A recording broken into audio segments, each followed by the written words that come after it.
الحمدللہ عز و جل درود پاک پڑھنے کے بے شمار فضائل و برکات ہیں۔ ایک بہت ہی خوبصورت حدیث پاک ہے، میرے آقا علیہ الصلوۃ والسلام فرماتے ہیں من صلی علیہ صلاۃ واحدۃ صلی اللہ علیہ عشرہ، جو کوئی شخص مجھ پر ایک بار درود پاک پڑھے اللہ کریم اس پر اپنی 10 رحمتیں نازل فرمایا۔ ومن صلی علیہ عشرا صلی اللہ علیہ مئۃ، جو مجھ پر 10 بار درود پاک پڑھے رب کریم اس پر 100 رحمتیں نازل فرما۔ پھر فرمایا ومن صلی علیہ مئۃ صلی اللہ علیہ الفا، جو مجھ پر 100 بار درود پاک پڑھے اللہ اس پر 1000 رحمتیں نازل فرماتا۔ کاروباری لوگ بیٹھے ہیں، ہم نارملی اپنے سرمایہ کو ملٹیپل کرنے کی کوشش کر رہے ہوتے ہیں، اس کی ملٹیپلیکیشن دیکھیے، ایک درود 10 رحمتیں، 10 درود 100 رحمتیں، 100 درود 1000 رحمتیں۔ اگر میں اور آپ چاہتے ہیں کہ دن رات مجھ پر رحمتوں کی برسات رہے، میری سیکیورٹی رہے، میں گھر سے جاؤں تو خیر سے جاؤں، خیر سے واپس آؤں، تو درود پاک کو اپنا ورد بنائیے۔ مگر اس حدیث کا جو اگلا پارٹ ہے نا وہ اور بڑا ہی خوبصورت ہے۔ آقا فرماتے علیہ الصلوۃ والسلام ومن صلی علیہ الفا، جو مجھ پر 1000 بار درود پاک پڑھے زحمت کتفہ کتفی علی باب الجنہ، آقا فرماتے جنت کے دروازے پر اس کا کاندھا میرے کاندھے سے چھو رہا ہو۔ آپ ذرا سمجھیے، کاندھے سے کاندھا کس سے چھوتا ہے؟ امام صاحب اعلان کرتے ہیں مسجد میں ذرا کاندھے سے کاندھا ملا کر سفید سیدھی کر لیں، ویری نیکسٹ ٹو می، جو بالکل مجھے میرے برابر میں ہوتا ہے نا، میرا کاندھا اس سے ٹچ ہوتا ہے۔ میں تو وہ امتی ہوں، وہ غلام ہوں جو تمنا رکھتا ہوں کہ آقا علیہ السلام اپنے پیچھے پیچھے جنت میں لے جائیں تو بھی میرا بیڑا پار ہے۔ مگر ادھر سے کرم نوازی دیکھیں کہ آپ فرما رہے ہیں کہ میرے ساتھ جنت میں ایسے جائے گا کہ اس کا کاندھا میرے کاندھے سے چھو رہا۔ یہ ہے درود پاک۔ تو بہرحال درود پاک اٹس اے بیوٹیفل وے۔ اس ایک واقعے میں ہم سب کے لیے بہت کچھ ہے۔ ماجرا یہ تھا کہ مولا علی شیر خدا کرم اللہ تعالی وجہ الکریم کے گھرانے میں 5 افراد تھے، بی بی فاطمہ خاتون جنت، حضرت امام حسن، حضرت امام حسین، اور ان کا ایک غلام تھا، اس کا نام تھا حارث۔ یہ 5 افراد رہتے تھے اور 3 دن گزر گئے، ان کے پاس کھانے کو کچھ نہیں، 3 دن تک فاقہ، کھانے کو کچھ نہیں۔ خاتون جنت بی بی فاطمہ رضی اللہ تعالیٰ عنہ نے مولا علی سے کہا اے علی جا کر میرا یہ لباس بیچ کر آ جاؤ۔ ذرا میں تھوڑا سا واقعہ یہ بریک کرتا ہوں، ہم ساتھ ساتھ سیکھتے بھی جائیں گے تو انشاءاللہ آج بیان میں آنے کا مقصد بھی پورا ہو جائے۔ یہ گھرانہ کون سا ہے؟ یہ میرے آقا کا گھرانہ، یہ نبی پاک علیہ الصلوۃ والسلام کی جگر کا ٹکڑا بی بی فاطمہ رضی اللہ تعالیٰ عنہ کا گھر ہے۔ مولا علی وہ ہیں کہ جن کے بارے میں نبی پاک فرمائے جس کا میں مولا اس کا علی مولا، یعنی اس قدر عظیم گھرانہ۔ اور سرکار دو عالم علیہ الصلوۃ والسلام کے پاس نعمتوں کی کوئی کمی؟ آپ تو وجہ تخلیق کائنات ہے نا۔ نبی پاک علیہ الصلوۃ والسلام ہی از the reason of the all creation۔ خود فرماتے ہیں کہ اگر میں چاہوں تو یہ مکے کے پہاڑ سونے چاندی کے بن کر میرے ساتھ چلنا شروع ہو جائے، اتنا اتھارٹی ہے۔ مگر 3 دن سے کھانے کو نہیں ہے، مگر اس گھرانے میں شکوہ بھی نہیں ہے، اس گھرانے میں کمپلین بھی نہیں ہے۔ اس گھرانے کا تو حال دیکھیں کہ 3 دن کا فاقہ ہے۔ کیا کبھی ایسا ہوا کہ ہم میں سے کسی نے اپنا لباس بیچا ہو کھانے کے لیے؟ خاتون جنت، جنتی عورتوں کی سردار، آپ کہہ رہی ہیں مولا علی شیر خدا کو کہ جا کر میرا لباس سیل آؤٹ کریں اور کچھ کھانے کو لے آئیں۔ سبق مل رہا ہے کہ اگر کبھی زندگی میں کوئی تکلیف آ جائے، کبھی کوئی جناب ہماری چیزوں میں کمی ہو جائے تو شکوے نہیں کرنے، صبر کرنا ہے۔ ہمیں تو جناب تھوڑا سا کاروبار ڈاؤن ہو جائے، تھوڑی مارکیٹ ڈاؤن ہو جائے، تھوڑا سا جناب کوئی نقصان ہو جائے تو ہمارا تو چہرہ ہی بتا دیتا ہے کہ لگتا ہے بہت بڑا لاس ہو گیا ہے۔ نہیں جناب، زباں پر شکوے رنجو علم لایا نہیں کرتے، زباں پر شکوے رنجو علم لایا نہیں کرتے، نبی کے نام لیوا غم سے گھبرایا نہیں۔ اب ذرا آگے سنیے، مولا علی شیر خدا کرم اللہ تعالی وجہ الکریم وہ لباس مارکیٹ میں جا کے سیل آؤٹ کر، وہ لباس بکتا ہے 6 درہم کا، ٹھیک ہے۔ اب لاجک تو یہ کہتی ہے کہ 6 درہم کا اناج خریدیں اور گھر والوں کے لیے کھانا لے کر جائیں۔ اسی دوران ایک سائل آ جاتا ہے، ایک اللہ کا بندہ آتا ہے، کہتا ہے اے ابو الحسن میں بہت غریب ہوں، مجھے اللہ کے نام پہ کچھ دے دو۔ اچھا، اب ہم جیسا کوئی آدمی ہوتا تو 6 میں سے چلے، اگر بہت سخاوت بھی ہوتی تو چلے 1 درہم اسے دے دیتا، مگر یہ گھرانہ کیسا گھرانہ ہے، سخاوت کیسی ہے اس گھرانے میں۔ مولا علی شیر خدا نے 6 کے 6 درہم اس فقیر کو دے دی، اگین ایمپٹی ہینڈڈ، سب دے دیے۔ تھوڑا آگے چلے تو ایک اعرابی آیا اور آ کر کہتا ہے، اس کے پاس اونٹنی تھی، کہ اے ابو الحسن، مولا علی کی یہ کنیت تھی، یہ اونٹنی خریدو گے؟ مولا علی کہتے ہیں میرے پاس تو پیسے ہی نہیں، تو کہا ادھار خرید، کتنی کی دینی ہے؟ کہ 100 درہم۔ آپ نے اونٹنی خرید لی۔ تھوڑا اور آگے گیا تو ایک اور عربی آیا، ایک اور عربی شخص کہتا ہے اے علی یہ اونٹنی بیچنی ہے؟ کہا بیچنی ہے۔ کتنے کی خریدی ہے؟ کیسا کوشچن ہے؟ بزنس کمیونٹی کے لوگ بیٹھے ہیں نا، ہم سے کوئی پوچھ لے آپ کی کاسٹ کیا ہے، اس کے بعد تو جناب وہ کلابیں لگتی ہیں، بھائی اللہ کی قسم میری تو کاسٹ ہی اتنے کی ہے۔ اچھا ہمیں سمجھ نہیں آتی، بندہ پہلے کاسٹ 1000 روپے بتاتا ہے، تھوڑی نیگوشیشن کرو تو 950 پہ آ جاتا ہے، یار ابھی تو آپ قسمیں کھا رہے تھے میری 1000 کی کاسٹ ہے۔ ہمارا یہ حال ہے، مولا علی شیر خدا گھر میں کھانے کو کچھ نہیں ہے، آپ فرماتے ہیں 100 درہم کی خرید، سچ کو آنچ نہیں ہے۔ وہ بندہ کہتا ہے 160 کی دینی ہے، بالکل دینی ہے، 160 میں آپ نے سیل کر دی۔ تھوڑا آگے گئے تو پہلے والا جو عربی تھا وہ آیا، کہا اے علی وہ اونٹنی کہاں گئی؟ کہا میں نے بیچ دی، کہا میرے پیسے دے دو۔ آپ نے 100 درہم دے دیے، خوشی خوشی گھر آئے اور بی بی فاطمہ کے ہاتھ میں 60 درہم رکھ دی۔ خاتون جنت کہتی اے علی میرا جوڑا اتنا قیمتی تو نہیں تھا کہ 60 درہم کا بک جاتا۔ سنو مولا علی کیا کہتے ہیں، میں نے اللہ سے تجارت کی، میں نے اللہ سے کاروبار کیا ہے، 6 ملے تھے وہ اللہ کی راہ میں خرچ کیے، اللہ نے مجھے 60 لوٹا۔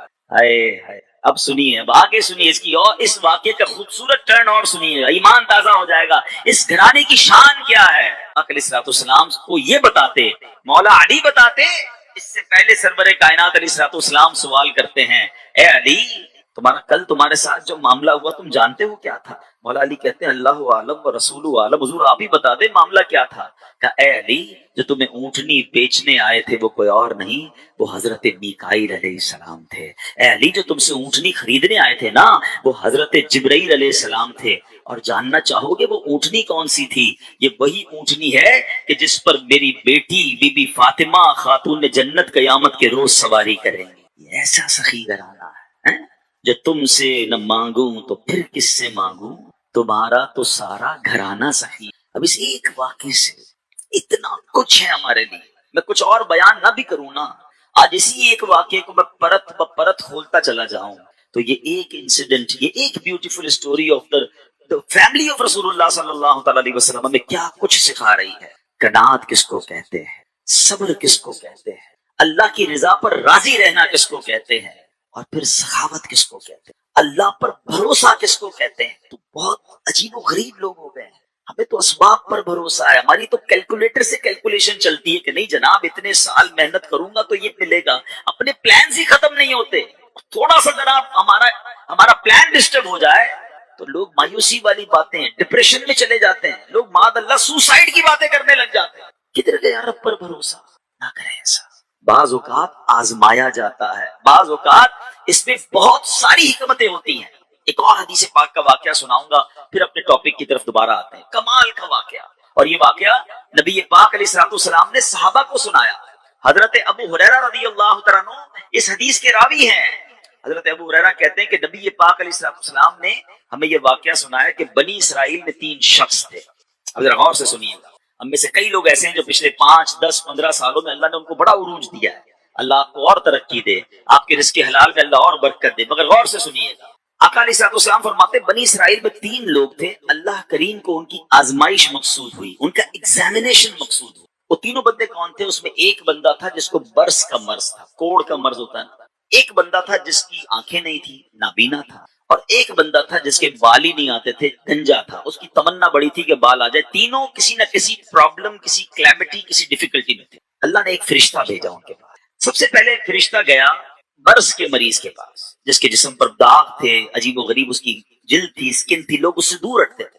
اس نے برس کے مریض کو کہا کہ بھائی یہ بتاؤ تمہاری سب سے بڑی تمنا کیا؟ وہ کہتا ہے میری سب سے بڑی تمنا یہ میری بیماری دور ہو جائے، لوگ مجھ سے دور ہو جاتے ہیں، میری باڈی پر عجیب عجیب قسم کے داغ ہیں۔ فرشتے نے دعا کی، اس کے جسم پر ہاتھ پھیرا، اس کی باڈی بالکل ٹھیک ہو گئی۔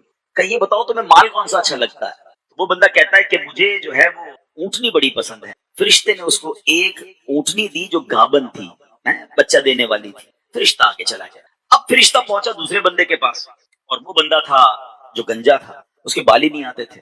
فرشتے نے کہا تیری خواہش کیا ہے سب سے بڑی؟ کہتا بس میرے بال آ جائیں، اس سے بڑی کیا تمنا ہے؟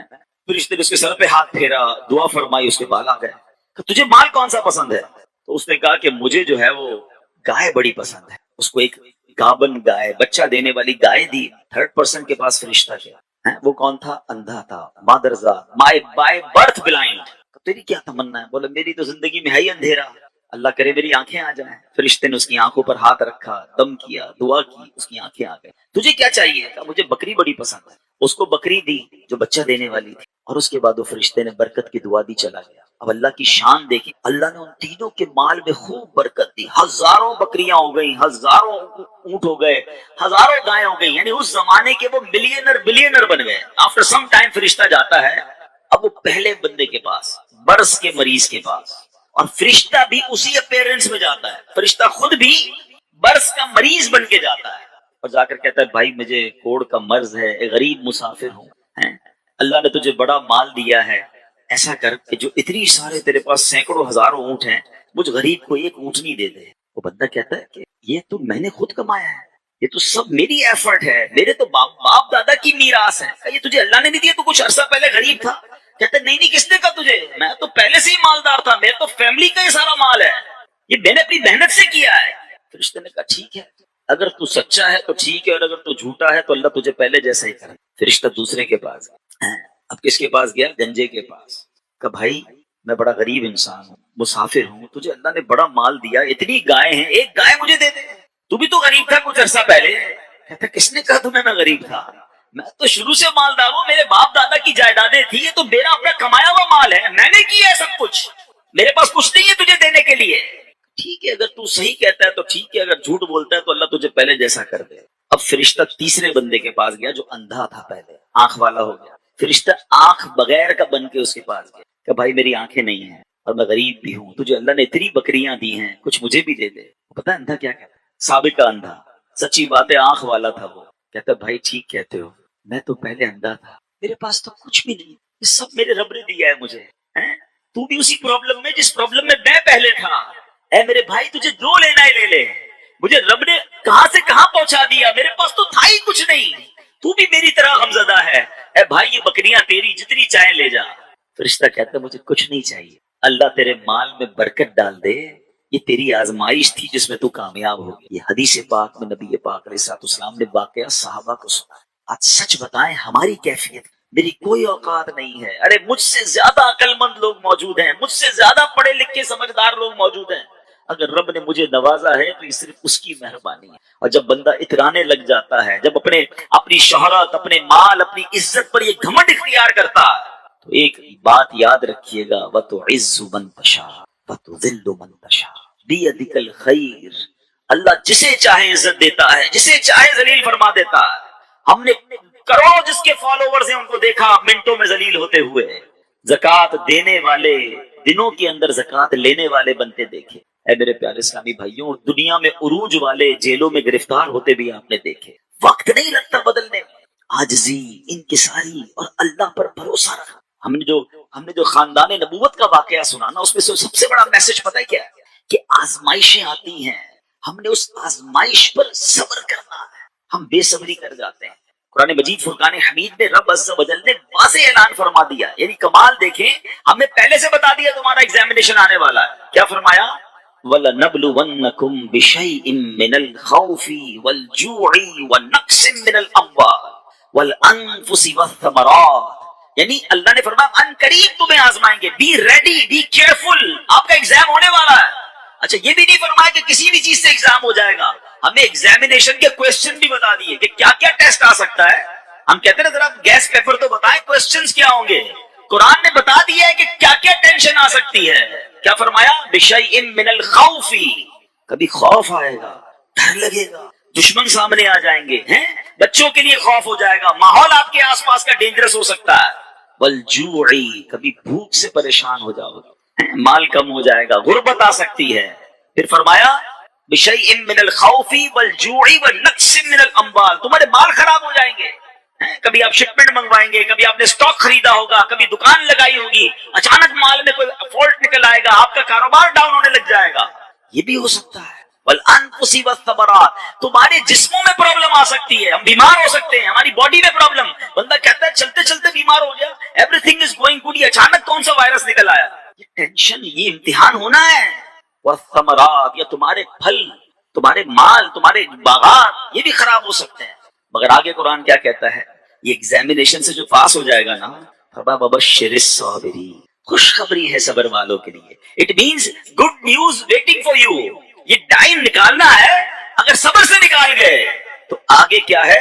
خوشخبری موجود ہے، الذین اذا اصابتهم مصیبہ قالوا انا للہ وانا الیہ راجعون، کہ جب ان پر کوئی مصیبت آتی ہے تو وہ کیا کہتے ہیں؟ واویلا نہیں کرتے، کہتے اللہ ہی کا مال ہے، اللہ ہی کی طرف لوٹ جانا ہے۔ کاش یہ بات سمجھ آ جائے، جب بھی آپ کو فیل ہونا کہ چلتے چلتے معاملات ڈسٹرب ہو رہے ہیں تو بی پریپیئر کہ مجھ پر ٹیسٹ شروع ہو گیا اور میں نے فیل نہیں ہونا ہے، میں نے صبر کے ساتھ یہ مشکل وقت گزارنا ہے، اللہ پر بھروسہ رکھنا ہے، اللہ پر یقین رکھنا ہے۔ اب ہمارا پرابلم یہ ہے کہ جب کسی کو کہو بھائی صبر کرو تو ساری دنیا کو بتا کر کہتے ہیں جناب صبر ہی تو کر رہے ہیں، یہ صبر نہیں ہے۔ آج کل ایک جملہ بڑا مشہور ہے، لوگ کہتے ہیں اللہ آپ کو صبر جمیل عطا فرمائے، صبر جمیل پر اجر عظیم عطا فرمائے۔ ان کو روک کے پوچھو بھائی صبر جمیل کس کو کہتے ہیں؟ وہ کہیں گے شاید کسی جمیل بھائی کا صبر ہوگا، یہ کسی جمیل بھائی کا صبر نہیں ہے۔ What is the definition of صبر جمیل؟ یہ ریکوائرڈ ہے، اور وہ کیا ہے کہ دو بندے بیٹھے ہیں، ایک پرابلم میں ہے ایک پرابلم میں نہیں ہے، لیکن ان دونوں کو دیکھ کر آپ فیصلہ نہ کر سکیں کہ کون پرابلم، پتہ ہی نہ چلے، میرا چہرہ بھی نہ بتائے میں کسی تکلیف میں ہوں۔ ہاں یہ ہے صبر۔ ہمارا تو چہرہ ہی بتا دیتا بھی خیر تو ہے، کوئی بہت بڑا لگتا ہے پرابلم ہے، ہاں بس یار بڑی مشکل میں ہوں۔ اچھا جس کو بتایا کیا وہ حل کر دے گا؟ دنیا بھر کو بتانا ہے یار سر میں بڑا درد ہے، پیٹ میں بہت درد ہے، کاروبار بڑا ڈاؤن ہے، فیملی میں بڑے پرابلمز ہیں، نہ وہ ڈاکٹر ہے کہ علاج کر دے، نہ وہ کچھ ہمارا مسئلہ حل کر سکتا ہے، مگر جو صبر کا ثواب تھا نا میں نے ضائع۔ صبر کا ثواب پتہ ہے کتنا ہے؟ سنیے گا، بلکہ میں ایک بڑی عجیب بات کرنے جا رہا ہوں، آپ کو حدیث پاک سناتا ہوں۔ بعض اوقات لوگ ہم جیسے گناہگار آدمی کو یہ خیال تو نہیں آنا چاہیے، لیکن شیطان ہے نا کبھی خیال ڈال دیتا ہے یار میں نماز بھی پڑھتا ہوں، روزے بھی رکھتا ہوں، صدقہ خیرات بھی کرتا ہوں، مشکلیں حل نہیں ہو رہی۔ سنو اب 2-3 حدیثیں آپ کے سارے پرابلم سالو کر دیں گی۔ حدیث پاک کا مضمون ہے، اللہ کے حبیب علیہ الصلوۃ والسلام فرماتے ہیں کہ اللہ جب کسی بندے سے محبت کا ارادہ فرماتا ہے اس پر آزمائشوں کی بارش بھیج دیتا ہے نا عجیب بات ہے، اللہ مجھ سے پیار بھی کرے اور مجھ پر آزمائشیں بھی بھیجے۔ حدیث کا اگلا حصہ اس کو پراپر ایلوبریٹ کرتا ہے، ڈسکرائب کرتا ہے کہ مشیت الہی یہ ہوتی ہے، حدیث کا خلاصہ ہے کہ اللہ کی رضا یہ ہوتی ہے کہ اللہ بندے نے جو دنیا میں گناہ کیے ہیں نا، خطائیں ہو گئی ہیں میرے بندے سے، اس پر کچھ آزمائشیں بھیجوں، یہ صبر کرے تو پھر میری بارگاہ میں آئے تو اس کے سارے گناہ معاف ہو گئے ہوں، میں سے جنت میں داخل کر۔ یعنی یہ آزمائشیں تو مجھے میرے گناہ معاف کروانے آ رہی تھی، میرے اللہ کی بارگاہ میں مجھے اللہ سے قریب کرنے آ رہی تھی، اور میں نے واویلا کر کے میں نے شکوے کر کے وہ سارا ثواب ضائع کر دیا۔ ایک اور حدیث پاک سنیے، اللہ رب العالمین کی بارگاہ میں بندے کا کوئی مرتبہ لکھا ہوتا ہے، ٹھیک ہے، اور بندہ عبادت کے ذریعے روزے رکھ کر نمازیں پڑھ کے تلاوت کر کے وہ وہاں نہیں پہنچ پا رہا ہوتا، اللہ چاہتا ہے کہ یہ بندہ اس رینک تک پہنچ جائے، اللہ اس پر آزمائش بھیجتا ہے تاکہ میرا بندہ صبر کر لے تو اس کو وہ مرتبہ آتا ہو۔ ہائے ہائے، یعنی آزمائش مجھ پر میرے رینک بلند کرنے، میرے درجے بلند کرنے آئی، اور ہائے میری بے صبری کہ میں نے وہ سب ثواب ضائع نہ کریں میرے پیارے اسلامی۔ مشکلیں آتی ہیں، اچھا پھر پتہ ہے پرابلم کیا ہے؟ ہمارا ایک اور بڑا ایشو ہے، ہم کسی کو مسکراتا دیکھتے ہیں، کسی کو اچھے کپڑے دیکھ لیتے ہیں، کسی کی بڑی گاڑیاں دیکھ لیتے ہیں، کسی کا بڑا گھر دیکھ لیتے ہیں، ہمیں لگتا ہے یار یہ کتنا مزے میں ہے یار، میں ہی اکیلا پریشان ہوں۔ یہ آپ کی بھول ہے۔ ایک بات یاد رکھیے گا، زندگی کی گاڑی مسائل کے پہیوں پر ہی چلتی ہے، امیر کے مسئلے اور ہیں، غریب کے مسئلے اور ہیں، شہرت جس کو ملی ہے نا اس کے پرابلمز اور ہیں، جو غیر معروف ہے اس کی پرابلم اور ہے۔ زمانے میں ہر کسی کو کچھ نہ کچھ ایشو ضرور ہے، یہ نہ سمجھے کہ یار یہ اتنا مسکرا رہا ہے، کیا پتہ اس مسکراہٹ کے پیچھے کتنے دکھ چھپائے بیٹھا ہے۔ آپ یقین کریں، بلیو کریں، ایسا نہیں ہے کہ سب لوگ 100% خوشحال ہیں، پرابلم سب کے ساتھ ہوتے ہیں۔ ابھی میں کیا بتاؤں آپ کو، ہمارے پاس تو لوگ دعائیں کروانے آتے ہیں نا، ایسی پرابلم بتاتے ہیں کہ پیروں سے زمین نکل جاتی ہے۔ بعض اوقات ہم اتنے بڑے گھر میں جاتے ہیں، اس کی گاڑیاں کروڑوں روپے کی کھڑی ہیں، ان سے ملاقات ہوئی، وہ کہتے ہیں حضرت آپ سے الگ سے دعا کروانی ہے۔ جب وہ بیچارہ اپنا مسئلہ بتاتا ہے نا، ہمیں لگتا ہے یار ہمارا تو غم ہی کچھ نہیں ہے، یہ کتنی بڑی آزمائش سے گزر رہا ہے، کتنی بڑی پرابلم سے گزر رہا ہے۔ میں آج کی آپ کو مثال دیتا ہوں، ایک ہمارے بہت اچھے بھائی تھے، آج سے کچھ عرصہ پہلے انہوں نے ہمیں ایک ماشاءاللہ پراپرٹی دعوت اسلامی کے لیے بچیوں کے مدرسے کے لیے دی، اور اس کے چند دنوں بعد ان کا وصال ہو گیا، ان کو بیچاروں کو کینسر تھا۔ میں ان کے گھر پہ دعا کرنے گیا، ان کے بیٹے نے مجھ سے جب گلے لگا نا تو بیٹا رونے لگا۔ اچھا میں سمجھا کہ بیچارہ اپنے والد کو یاد کر کے رو رہا ہے، ظاہر ہے 16 دن پہلے انتقال ہوا۔ اندر گئے، دعا کی، اس کے بعد میرے کان میں کہتا کہ عبدالرحیم بھائی اس وقت میری زوجہ ہاسپٹل میں ہے۔ میں کہا کیا ہو گیا؟ کہ میری وائف کو بلڈ کینسر ہو، والد کا کینسر میں انتقال ہوا۔ اللہ نے بڑا نوازا ہے ان کو، جیولرز ہیں، لیکن میں یقین کریں میں آپ کو سچ بتا رہا ہوں، میں گاڑی میں بیٹھ کے میں بھی رونے لگا، کیونکہ وہ بندہ جب مجھے چھوڑنے آیا نا پھر میرے گلے لگ کے رو رہا تھا۔ میں سوچنے لگا یار کتنا دکھ ہے لوگوں کو، اللہ نے کتنی بڑی ہم پر مہربانیاں کی ہیں۔ اگر مجھے کوئی بڑی بیماری نہیں ہے، میرے بچے میرے ساتھ ہیں، میری فیملی میرے ساتھ ہے، نہیں چاہیے یار دنیا کے سارے اللہ تعالی نہ ملے اتنی ساری لگژریز، صحت سے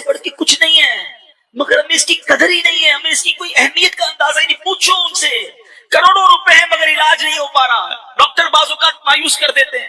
کتنا تکلیف دہ لوگ، اور ہم ہیں کہ چھوٹی چھوٹی باتوں پر بے صبری. صبر تو کریں، اللہ کی رضا پر راضی تو رہے. میں نے آپ کو خاندان نبوت کا واقعہ سنایا، ارے کھانے کو کچھ نہیں ہے مگر شکوہ نہیں. کاش یہ بات ہمیں سمجھ آ جائے اور ہم ہر حال میں اللہ کا شکر ادا کرنے والے بن جائیں. اللہ رسول کی بارگاہ میں عرض کیا، ادھر آنسو بہاؤ، نہ بتاؤ دنیا والوں کو. ایک اور کمال کا شعر ہے کہ دنیا والے تو درد دیتے، دنیا والے تو درد دیتے ہیں، زخمی دل کی دوا مدی. تو جب دنیا والوں نے کوئی ہمارا بھلا کرنا بھی نہیں، نہ ان کے ہاتھ میں ہے، شفا دینے والی ذات میرے رب کی، برکت دینے والی ذات میرے رب کی، تو اللہ سے ہی باتیں کرو نا. تو آج سے یہ ذہن بنا لے میرے پیارے اسلامی، مشکل آنی ہے تو صبر کے ساتھ وہ وقت گزارنا ہے، اللہ کی رضا پر راضی رہنا ہے. وہ بڑا کریم ہے، وہ اپنے غیب کے خزانوں سے آپ کو عطا فرمایا. توجہ بیان کی طرف رکھیے گا. اور اب آتے ہیں اس پورے واقعے سے ایک اور خوبصورت بات جو ہمیں سیکھنے کو ملی، اور وہ بات کیا ہے کہ نبی پاک کے خاندان کی سخاوت کیسی تھی. مولا علی شیر خدا کے پاس صرف 6 درم تھے، آپ نے وہ سب کے سب دے دیے. مگر آج حال یہ ہے کہ لوگ اپنی زکوٰۃ ادا نہیں کرتے. آج زکوٰۃ لوگوں کو بھاری پڑنے لگ گئی ہے. جب کیلکولیٹ کرتے ہیں کہ جناب کروڑوں روپے زکوٰۃ، تو اس کے بعد ان کو بھاری لگتی ہے. نہ کریں ایسا. یہ زکوٰۃ مال کا میل ہے، اور اگر یہ مال کا میل آپ کے مال سے جدا نہ ہوا تو یہ آپ کے مال کو بھی میلا کر دے گا. ایک بات یاد رکھیے گا، سرکار دو عالم صلی اللہ تعالی علیہ وسلم کا یہ فرمان ہے، اپنی زکوٰۃ ادا کر کے